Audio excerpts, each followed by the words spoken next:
Il y a une phrase que j'ai entendue une fois et qui s'est gravée en moi comme une cicatrice. Tu épuises les gens. Ce n'était pas dit avec colère. C'était dit avec lassitude.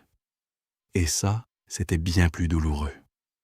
Tu connais ce type de douleur qui ne crie pas, qui n'explose pas, qui s'installe simplement dans la poitrine et reste là, silencieuse pendant des semaines. C'était exactement ça. Je n'ai pas pleuré sur le moment. Je suis resté immobile, à digérer. Et pendant longtemps, j'ai essayé de comprendre ce qui n'allait pas en moi. Pourquoi j'épuisais les gens? Pourquoi mon amour pesait? Aujourd'hui, je comprends. Et c'est de ça que je veux parler avec toi. Aujourd'hui, je veux parler d'amour. Mais pas cet amour magnifique qu'on voit dans les films, dans les chansons, dans les posts motivationnels du dimanche matin. Je veux parler de l'amour qui étouffe, de l'amour qui serre, de l'amour qui, sans le vouloir, détruit exactement ce qu'il tente de protéger. Et je vais te montrer ce que le Tao a à dire là-dessus. Parce que la sagesse la plus ancienne du monde savait déjà ce que la psychologie moderne a mis des décennies à prouver. Et quand ces deux choses se rencontrent, quelque chose en nous commence à avoir du sens d'une façon qu'aucun conseil rapide ne peut atteindre. Alors, reste avec moi. Parce que cet épisode peut changer la façon dont tu aimes, et peut-être la façon dont tu te relates à tout et à tous autour de toi. Avant toute chose, j'ai besoin de te poser une question. Pense à quelqu'un que tu aimes. Ça peut être ta partenaire, ton partenaire, un enfant, un ami proche, un membre de ta famille. Quelqu'un avec qui tu as un vrai lien. Allez, maintenant réponds-moi honnêtement, juste pour toi-même. Est-ce que tu aimes cette personne ou est-ce que tu as besoin de cette personne? Parce qu'il y a une différence énorme entre les deux. Et la plupart d'entre nous ne s'est jamais arrêté pour faire cette distinction. Aimer, c'est donner de l'espace. Avoir besoin, c'est occuper l'espace. Aimer, c'est vouloir le bien de l'autre, même si ça signifie renoncer à ce que toi tu veux. Avoir besoin, c'est vouloir que l'autre reste comme tu en as besoin, à la place que tu as définie, avec la fréquence qui te réconforte. Et personne ne fait ça par méchanceté. Personne ne se lève le matin en se disant « Je vais étouffer les gens que j'aime aujourd'hui ». Ce n'est pas comme ça que ça fonctionne. Ça vient d'un endroit bien plus profond. Là, ça vient d'une blessure que la plupart d'entre nous portent depuis l'enfance et qui n'a jamais eu de nom. Il existe un schéma silencieux qui apparaît dans presque toutes les relations qui souffrent. Peu importe si c'est un couple, une amitié ou une relation entre père et fils. Je l'appelle le schéma de l'étreinte invisible. Il commence par une sensation que quelque chose glisse, que l'autre est un peu plus distant, que l'énergie a changé, que cette connexion que tu valorises tant est, d'une certaine façon, en train de diminuer. Et alors arrive la première question qui n'est jamais posée à voix haute. Est-ce qu'il m'aime encore? Est-ce qu'elle va rester? Est-ce que je suis en train de perdre ce lien? Cette question n'a pas besoin d'être verbalisée. Elle apparaît comme un serrement dans l'estomac, et comme une inquiétude qu'on ne sait pas nommer. Comme le besoin de vérifier son téléphone plus souvent qu'il ne le faudrait. Et quand ce doute apparaît, l'instinct est toujours le même. Faire plus, appeler plus, envoyer plus de messages, être plus présent, créer plus de situations de connexion, faire plus de gestes, plus de démonstrations, plus de sacrifices. Compenser par l'action ce qu'on ne peut pas contrôler par les mots. Le problème, c'est que cet effort ne vient pas de l'amour. Il vient de la peur. Et aimer à partir de la peur, ce n'est pas aimer, c'est contrôler. Même si l'intention est sincère, même si tu sens que tu fais ça par amour. Le mécanisme en dessous, c'est le contrôle. C'est la tentative d'éliminer l'incertitude, de garantir que l'autre ne partira pas, de retenir ce qui, au fond, ne peut pas être retenu. Et voilà le paradoxe cruel.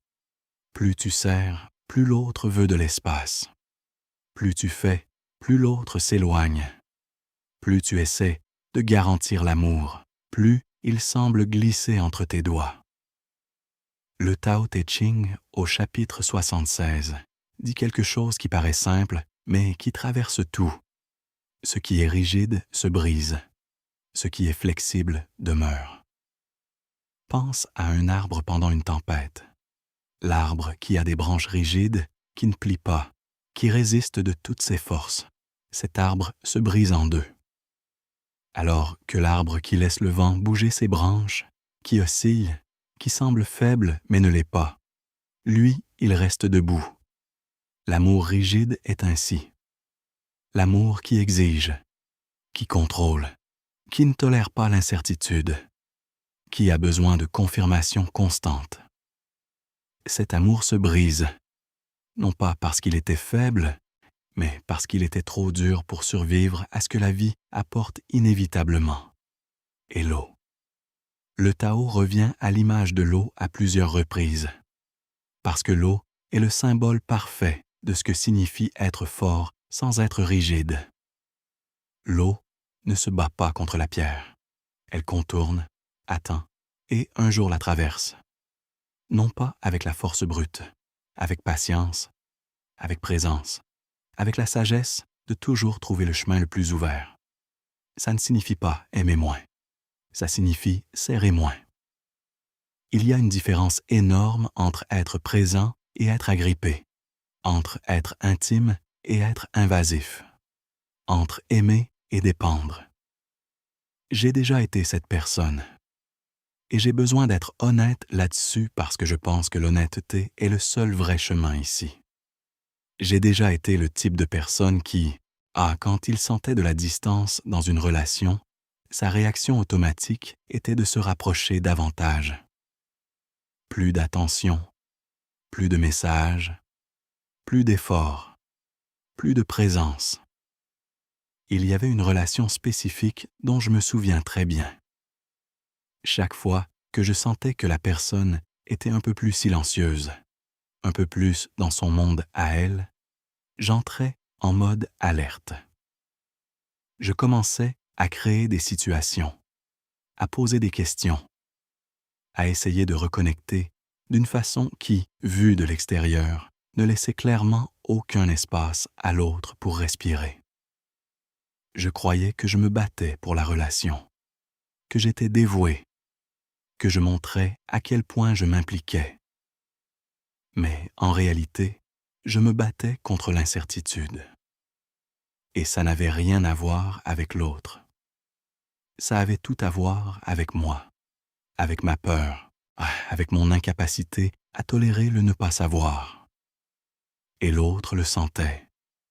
Même si jamais dit avec des mots, le corps de l'autre sentait le poids de tout ça. Et que fait le corps quand il sent du poids? Il recule. Il cherche de la légèreté. Il cherche de l'espace. Alors je me rapprochais davantage. Et l'autre s'éloignait davantage. Je me rapprochais encore plus. Et l'autre se fermait encore plus. C'est seulement quand j'ai compris le mécanisme que quelque chose a vraiment changé. Lâcher, ce n'est pas abandonner. Lâcher, c'est faire confiance que le lien se soutient sans que tu sois tout le temps en train de le tenir. Le chapitre 8 du Tao Te Ching compare la bonté suprême à l'eau. L'eau bénéficie à toute chose sans rivaliser avec aucune. Pense à ça appliqué à l'amour. L'eau ne poursuit pas la rivière. Elle ne négocie pas avec la pierre. Elle n'exige aucune réciprocité du champ qu'elle irrigue. Elle coule simplement vers où il y a de l'espace. Et là est le point central de tout ce dont on parle aujourd'hui. Vers où il y a de l'espace. Quand tu forces une relation, tu essaies de pousser l'eau à remonter la colline. Tu utilises une énergie énorme pour faire aller quelque chose contre sa propre nature. Et l'eau, par nature, ne monte pas.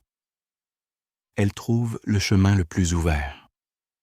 Le chemin de moindre résistance. Ce n'est pas de la faiblesse, c'est de l'intelligence. Le Tao appelle ça le Wu Wei, qui est souvent traduit comme non-action, mais qui signifie en réalité quelque chose de plus précis. Ça signifie agir en harmonie avec la nature des choses, sans forcer, sans pousser, sans essayer de contrôler ce qui ne peut pas être contrôlé.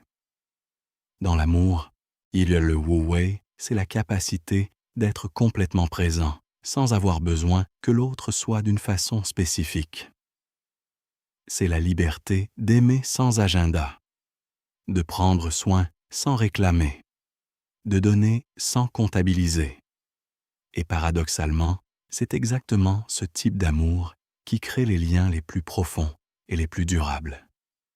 Parce que l'autre sent qu'il peut être qui il est, sans performance, sans peur de décevoir, sans avoir besoin de correspondre à une attente qui n'a jamais été négociée. Laisse-moi te présenter 3 personnages, 3 schémas de comportement qui apparaissent répétitivement dans les relations qui souffrent. Tu vas probablement en reconnaître un, peut-être plus d'un. Le premier, je l'appelle le gardien. Le gardien aime avec une intensité sincère, mais la façon dont il exprime cet amour, c'est à travers une protection excessive. Il veut savoir où est l'autre. Il veut comprendre chaque décision. Il se sent mal à l'aise quand l'autre prend des décisions sans le consulter. Non pas parce qu'il est contrôlant par nature, mais parce qu'au fond, il croit que s'il ne surveille pas, quelque chose va mal tourner. Le gardien a appris dans l'enfance que l'amour, c'est la vigilance. Que prendre soin, c'est surveiller. Et il porte cet apprentissage dans toutes les relations de sa vie adulte. Le deuxième schéma, c'est le donneur compulsif. Le donneur donne constamment. Du temps, de l'énergie, de l'attention, de l'aide. Toujours disponible, toujours présent, toujours en train de mettre l'autre en premier. Et ça paraît beau de l'extérieur. Ça paraît généreux. Mais si tu regardes de près, tu vas remarquer que le donneur ne peut pas s'arrêter de donner. Non pas parce qu'il a trop d'abondance, mais parce qu'arrêter de donner génère de l'anxiété. Parce que le rôle du donneur est ce qui justifie sa présence dans la relation. S'il arrête d'être utile, à quoi bon être là? Le donneur n'a pas appris qu'il peut être aimé simplement pour exister. Il a appris qu'il doit mériter l'amour à travers ce qu'il fait. Le troisième schéma, c'est l'anxieux relationnel. L'anxieux a besoin de confirmation constante. Pas seulement de temps en temps, tout le monde en a besoin, mais de façon systématique, répétitive, presque rituelle. Il a besoin que l'autre dise que tout va bien, qu'il va rester, qu'il aime encore, que rien n'a changé. Et quand cette confirmation ne vient pas, l'anxieux commence à créer des récits, à interpréter les silences, à lire des sous-entendus dans les messages courts, à transformer un emoji en moins en une déclaration de désintérêt. L'anxieux ne vit pas le présent de la relation. Il vit dans le futur imaginé, ce futur où tout a mal tourné, où il a été abandonné, où il n'a pas été suffisant. Ces 3 schémas ont une racine commune. La peur de ne pas être aimable. La croyance, souvent inconsciente, que si l'autre te connaît vraiment, il partira. Et le Tao ne te demande pas de faire semblant que cette peur n'existe pas. Le Tao te demande de ne pas laisser cette peur être le pilote automatique de ta vie affective. Il existe une scène que beaucoup de gens connaissent, mais que peu s'arrêtent pour analyser en profondeur. Tu rentres chez toi après une journée difficile. Travail dur, embouteillage, à cette sensation d'avoir tout donné et que ça n'a quand même pas suffi.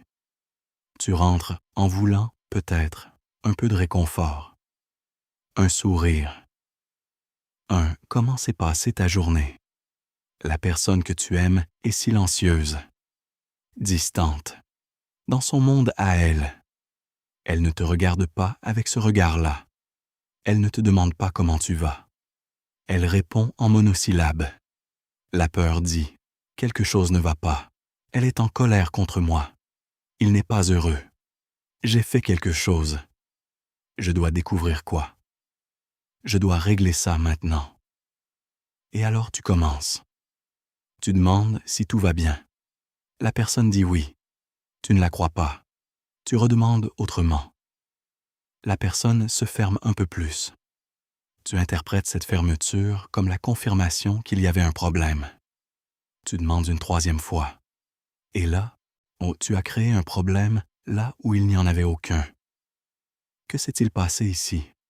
La personne était fatiguée, ou pensive, ou avait simplement besoin de silence pour traiter sa propre journée.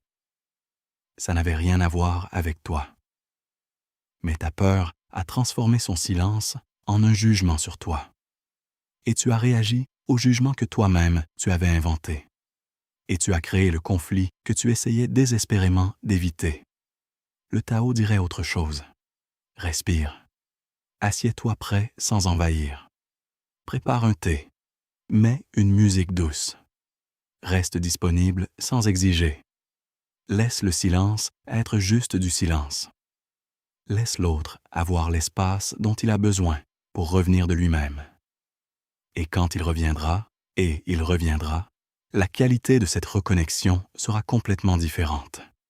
Parce qu'elle sera spontanée, elle sera réelle, elle n'aura pas été arrachée sous pression. À Épictète, le philosophe stoïcien né esclave et devenu l'un des penseurs les plus influents de l'histoire, a dit quelque chose qui pourrait être écrit dans le Tao Te Ching.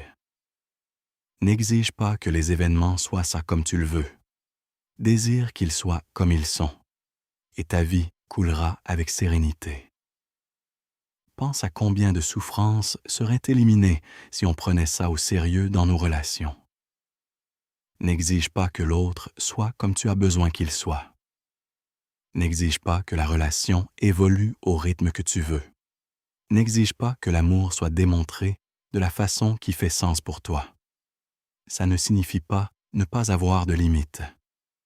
Ça ne signifie pas accepter n'importe quoi. Les limites sont saines et nécessaires. Mais il y a une différence entre une limite saine, qui dit ce que tu acceptes ou non pour toi-même, et une exigence, qui dicte comment l'autre doit être. La psychologie moderne est arrivée au même endroit par un autre chemin. John Bowlby, quand il a développé la théorie de l'attachement dans les années 50 et 60, n'imaginait pas qu'il décrivait le Wu-Wei avec un langage scientifique. Mais c'est exactement ce qui s'est passé.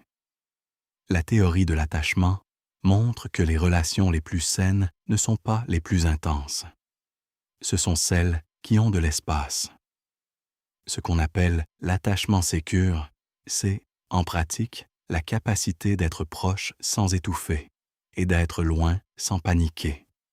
C'est la confiance profonde que le lien existe, même quand il n'est pas constamment vérifié. Et cette confiance ne vient pas de l'autre. Elle vient de l'intérieur.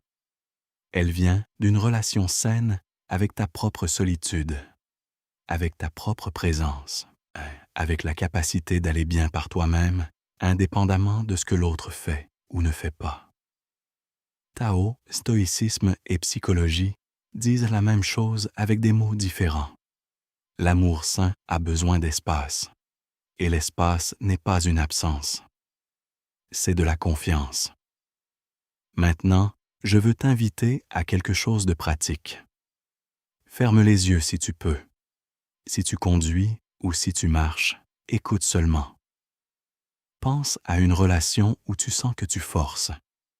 Ça peut être une relation amoureuse, une amitié qui semble déséquilibrée, une relation avec un membre de la famille où tu es toujours celui qui cède, qui appelle, qui maintient tout debout. Il faut juste que ce soit quelque chose où tu sens cette tension familière, cette oppression. Inspire profondément par le nez, très lentement. Laisse l'air entrer jusqu'au fond de l'abdomen et en soufflant l'air, dis en silence ou à voix basse. Je te laisse couler. Encore une fois. Inspire profondément. Je te laisse couler. Et une dernière fois. Inspire profondément, lentement. Je te laisse couler. Maintenant, reste un moment ici. Remarque ce qui change dans tes épaules, dans ta poitrine, dans ta mâchoire, dans l'espace entre tes sourcils. Ce qui se relâche, c'est la tension du contrôle. Ce qui reste en dessous, plus léger, plus calme, c'est l'amour. L'amour sans poids. L'amour qui n'a rien à prouver. L'amour qui est simplement. C'est l'amour que le Tao décrit. Et tu viens de le sentir pendant 30 secondes. Je vais te parler de quelque chose qui apparaît rarement dans ces conversations sur les relations, quelque chose que je trouve trop important pour laisser de côté. Le rôle que tu choisis dans une relation en dit bien plus sur toi que sur l'autre. Si tu es toujours celui qui donne le plus, qui se sacrifie le plus, qui fait le plus d'efforts pour maintenir le lien vivant, ce n'est pas une coïncidence. Ce n'est pas de la malchance. Ce n'est pas parce que tu attires simplement des personnes qui ne valorisent pas ce que tu offres. C'est un schéma. Et les schémas ont des racines. Pour la plupart des gens, cette racine se trouve dans l'enfance. Dans la première expérience d'amour que tu as vécue. Avec ta mère, ton père, ton principal soignant. Dans cette relation, tu as appris ce que l'amour signifie, ce que tu dois faire pour être aimé, ce qui arrive quand tu ne réponds pas aux attentes. Si dans cette relation primaire, l'amour était conditionnel, ou si tu as appris que tu dois te comporter d'une certaine façon, être bon, être utile, être facile, ne pas donner de fil à retordre pour mériter de l'affection, alors tu as porté cet apprentissage dans toutes les relations qui ont suivi.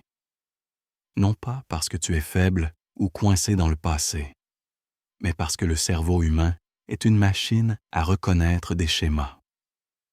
Il prend ce qu'il a appris et l'applique dans de nouvelles situations. C'est une fonction de survie. Sauf que parfois, ce qui nous a aidés à survivre dans l'enfance est exactement ce qui nous sabote dans la vie adulte. Le Tao ne te demande pas de résoudre toute ton histoire avant de pouvoir aimer de façon plus saine. Le Tao te demande quelque chose de bien plus simple et de bien plus profond à la fois. Il te demande d'observer, de remarquer quand tu agis par peur, de faire une pause avant de réagir à l'impulsion de contrôler.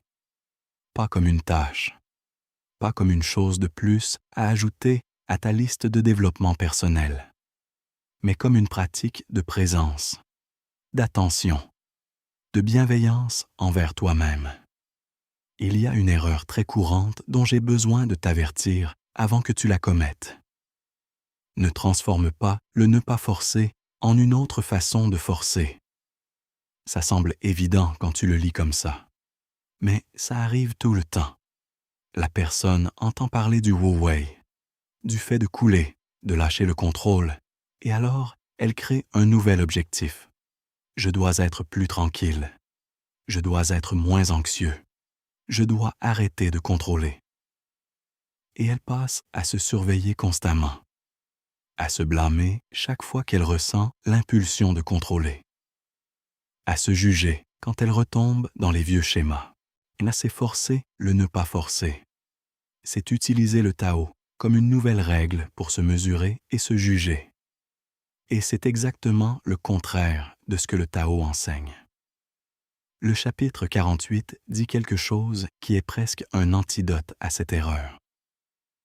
Dans la quête du savoir, chaque jour on ajoute quelque chose. Dans la pratique du Tao, chaque jour on laisse quelque chose derrière. Le chemin n'est pas d'accumuler plus de techniques, plus de pratiques, plus d'outils de connaissance de soi. Le chemin est de lâcher progressivement, de laisser tomber ce qui ne sert plus, y compris le besoin de tout faire correctement. Tu vas rechuter, tu vas avoir des jours où tu vas serrer de nouveau, où tu vas poursuivre, où tu vas avoir besoin de confirmation. Et c'est bien, ce n'est pas un échec, c'est humain. Et ce qui est humain mérite de la compassion, pas du jugement. Zhuangzi, le philosophe taoïste qui vécut au IVe siècle avant Jésus-Christ, raconte l'histoire d'un homme qui fuyait sa propre ombre. Chaque fois qu'il regardait en arrière, elle était là, le poursuivant, toujours avec lui.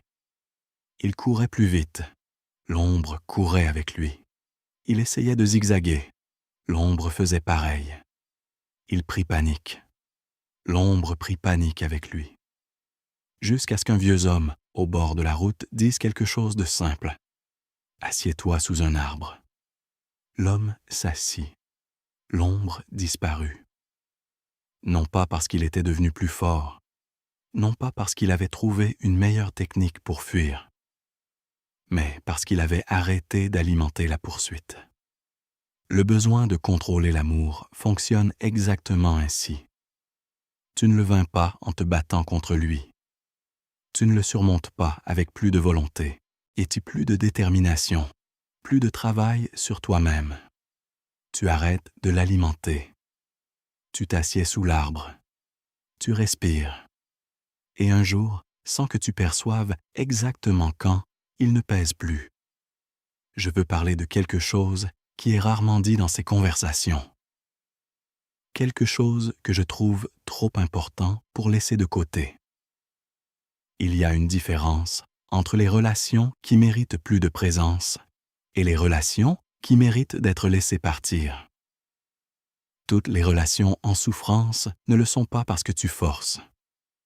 Parfois, la relation souffre parce qu'elle n'est pas saine, parce qu'il y a un déséquilibre structurel, parce qu'un des côtés ne veut pas vraiment être là, et apprendre à couler, à lâcher le contrôle, à aimer sans s'agripper, inclut aussi apprendre à reconnaître quand il est temps de lâcher la relation elle-même. Pas comme une défaite, comme une sagesse. Le Tao ne promet pas que toutes les relations survivront quand tu arrêtes de forcer. Il promet quelque chose de plus précieux, que celles qui survivront seront vraies. Ce qui reste quand tu arrêtes de tenir est ce qui est réel. Ce qui s'en va quand tu ouvres la main n'était là que grâce à ton effort. Et aussi douloureux que soit cette vérité sur le moment, elle est libératrice. Parce que tu arrêtes d'investir ton énergie et ton cœur dans des liens qui n'existent que parce que tu les soutiens seul. Tu commences à avoir de l'espace, du temps, de l'énergie pour les liens qui se soutiennent parce qu'ils sont réels. Maintenant, je veux te donner quelque chose de pratique à emporter pour cette semaine. Ce n'est pas un exercice compliqué. Tu n'as pas besoin d'un carnet, d'une heure de méditation, de rien de spécial. C'est juste un changement de posture dans une conversation. Cette semaine, choisis une conversation avec quelqu'un que tu aimes. Ça peut être n'importe laquelle. Et pendant cette conversation, pratique une seule chose. N'essaie pas de résoudre quoi que ce soit. Ne donne pas de conseils si on ne t'en a pas demandé. Ne corrige pas. Ne réoriente pas. Ne cherche pas la confirmation d'être aimé ou valorisé. Écoute seulement. Sois présent seulement. Existe là, disponible, sans agenda. Tu vas sentir de l'inconfort. Surtout si ton schéma est celui du donneur, du gardien ou de l'anxieux. Tu vas sentir cette envie de faire quelque chose, de dire quelque chose d'utile, d'intervenir. Laisse cet inconfort être là. Tu n'as pas besoin d'en faire quoi que ce soit. Observe-le seulement. Et à la fin de la conversation, remarque comment l'autre s'est senti. Remarque comment toi tu t'es senti. Tu vas probablement noter quelque chose de différent dans la qualité de la connexion. Une légèreté qui n'était pas là avant. C'est le Wu Wei en pratique. Ce n'est pas de la passivité. c'est la présence la plus active et la plus aimante qui soit. Tu te souviens de la phrase que je t'ai dite au début? Tu épuises les gens. Cette relation n'a pas pris fin par manque d'amour. Au contraire, il y avait trop d'amour dans le mauvais sens du terme. Il y avait tellement d'efforts, tellement de dévouement, tellement de présence qu'elle devenait une absence d'espace. Elle a pris fin parce que l'amour que j'offrais était chargé d'attente, de peur, d'un effort constant qui étouffait exactement ce qu'il essayait de protéger. J'ai mis du temps à comprendre, et j'ai mis encore plus de temps à accepter. J'ai passé un bon moment à me demander ce qui n'allait pas en moi. Pourquoi aimer aussi intensément résultait à éloigner les gens? Jusqu'à ce que je comprenne que le problème n'était pas l'intensité. C'était la direction. J'aimais en direction de ma propre peur, pas en direction de l'autre. Et le jour où j'ai arrêté d'essayer de retenir, j'ai ressenti quelque chose que je n'attendais pas. Du soulagement. Pas d'avoir perdu, pas d'être seul, mais d'avoir arrêté de nager à contre-courant, d'avoir arrêté d'utiliser toute mon énergie à essayer de contrôler ce qui ne pouvait pas être contrôlé. Quand tu ouvres la main, tu découvres que l'amour n'est jamais parti. Il attendait juste de l'espace pour respirer. Avant de terminer, je veux te laisser avec une image. Imagine 2 mains tenant un papillon. Si tu fermes les mains avec force, en essayant d'être certain qu'il ne s'en ira pas, tu le tues. Si tu ouvres les mains complètement, peut-être qu'il s'envole. Peut-être qu'il ne revient pas.